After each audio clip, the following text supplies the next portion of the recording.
The DBDC will be held in Boston from July the 28th to July the 31st, 2022.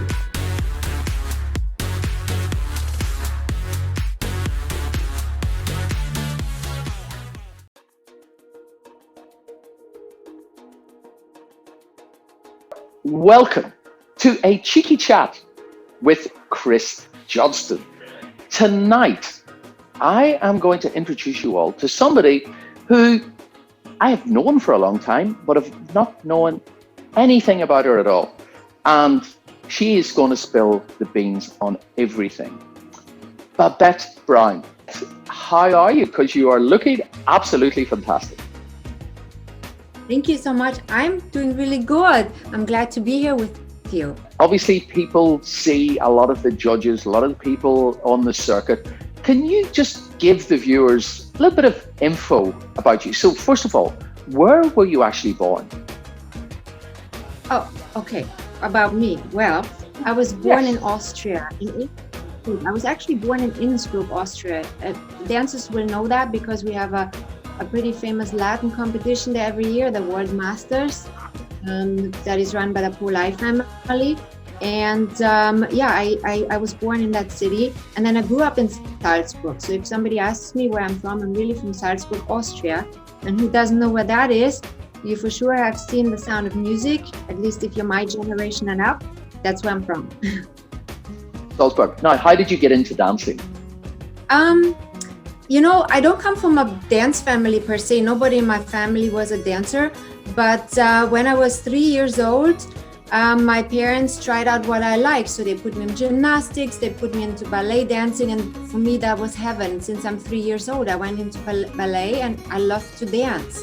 So that's when it really started. And obviously, coming from a non-dance family, dancing wasn't an option for life or anything. I was, I'm supposed to go to kindergarten, to school, to university.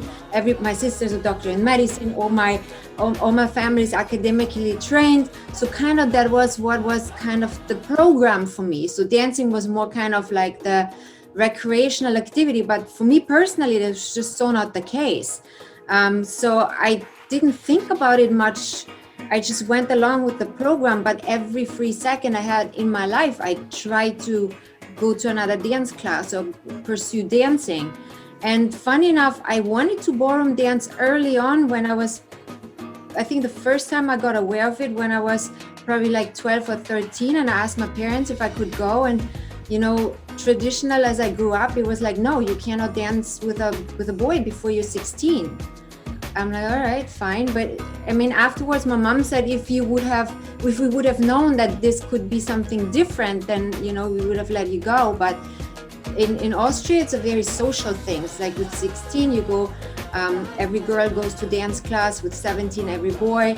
And you sort of, as an education, are supposed to learn how to ballroom dance and then go to the ball. We have an extensive, what we call ball scene, like where we have these big events, especially in Vienna, in Salzburg, in the big beautiful halls we have, and with live music, with everything. And we actually really social dance. That's what we do. So to get introduced into that, you go to dance class, so you know how to have some etiquette.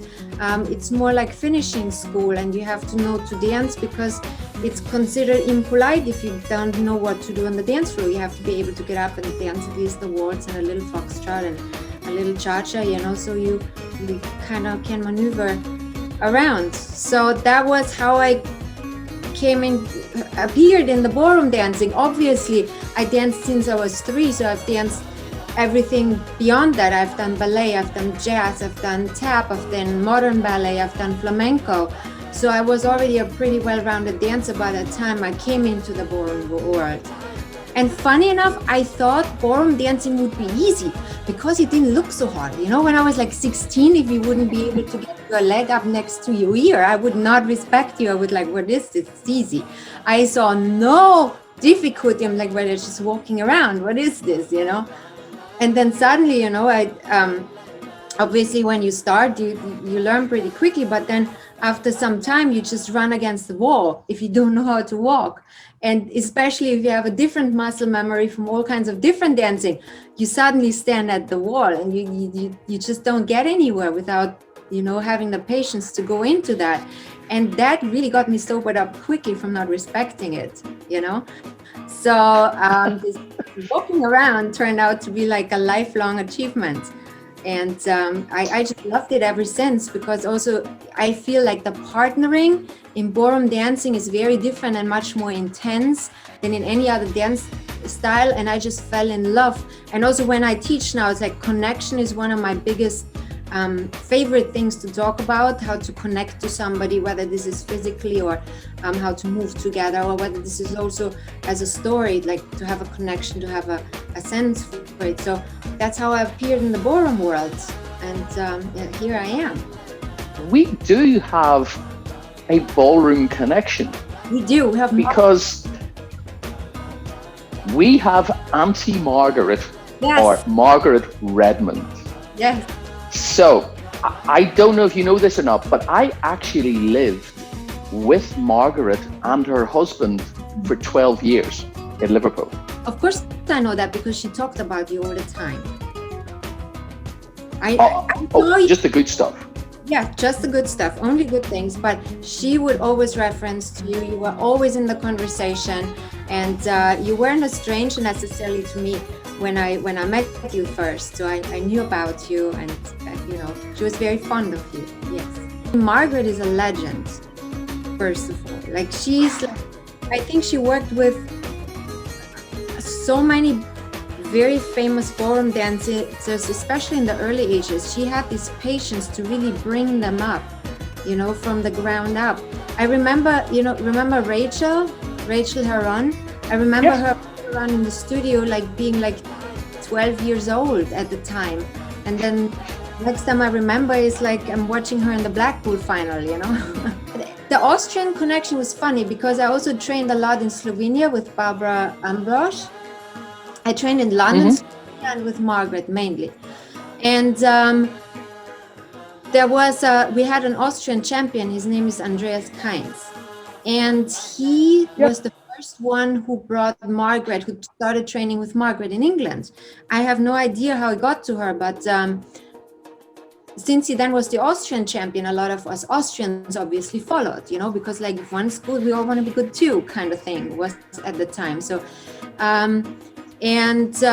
he then started to dance with Kelly Beasley, and they were Austrian champions together. So my coach, I was an amateur back then, so you know, you kind of follow what your club does. So I was in a club at the time in Innsbruck because I was living in Innsbruck. My partner was in Innsbruck, and I was at law school at the time as well.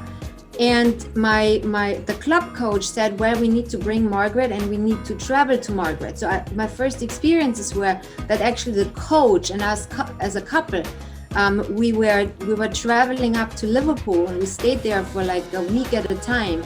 The coach and us as a couple. The coach wanted to come with because he needed to watch what we do, so he then could support it, you know. So we all stayed up at Margaret's and practiced there. We would just spend the whole day there, you know, and take our lessons. And she had a big influence. And funny enough, it was also an influence with me coming here to America, because later on, you know, after I figured out dancing is very, very important to me, I had to make like kind of a decision in my life.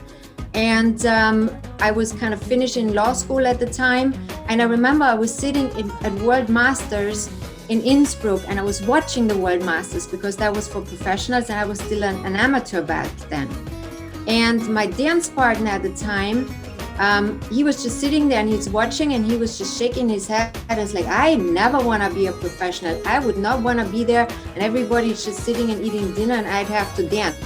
I just looked at him and I'm like, damn, I would love to be a professional. It's just watching while everybody's eating. That's fine with me. I just want to do this, you know? So, you know, then you have this chatter in the ear because, you know, negativity is like a big factor, especially if you come from, we are a very traditional country, and, you know, there's not many of us Austrians out there, just a very select few who maybe had a little different mindset. But where I came from is like that you cannot do this is a big factor. It's just a big thing, no, you can't.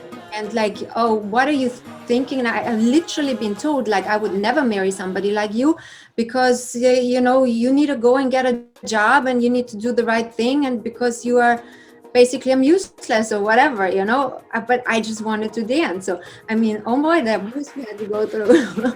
So I was sitting there, and then I made a decision. I was like, okay, well, you know, I'm dabbling around here in the amateurs. I mean, we were doing well in the amateurs, but it wasn't where I wanted to go. So I was kind of finishing law school. So I was like, you know, I'm going to make a decision. So I quit dancing with that partner. I'm like, listen, done. Won't work for me.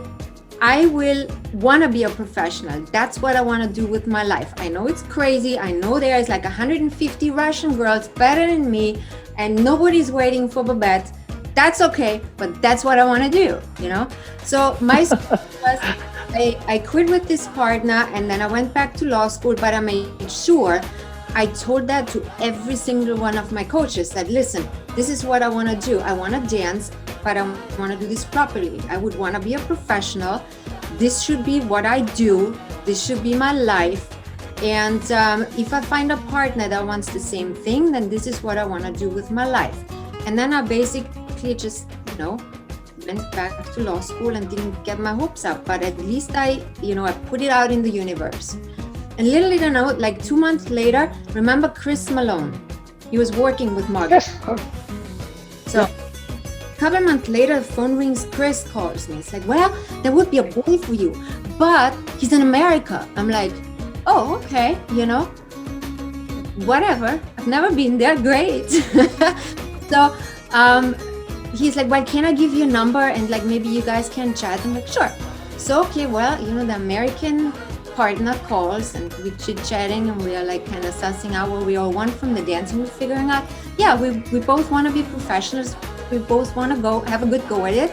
And why don't we try this out? So a week later, I'm on the plane, first time to America.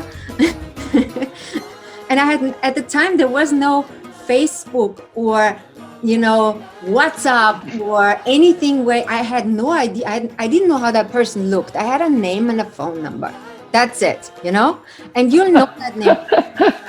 The name was Jonathan Roberts. So I remember staying at... Oh! Yes.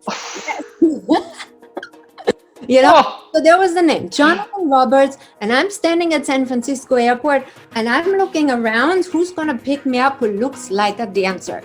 And, you know, we started trying out, and after a week we decided, okay, we're going to have a good go at that. So I moved to America, you know, like, hello, welcome, here I am. How you doing? Yeah. And that was, I think, 21 years ago now. Yeah, 21. Wow.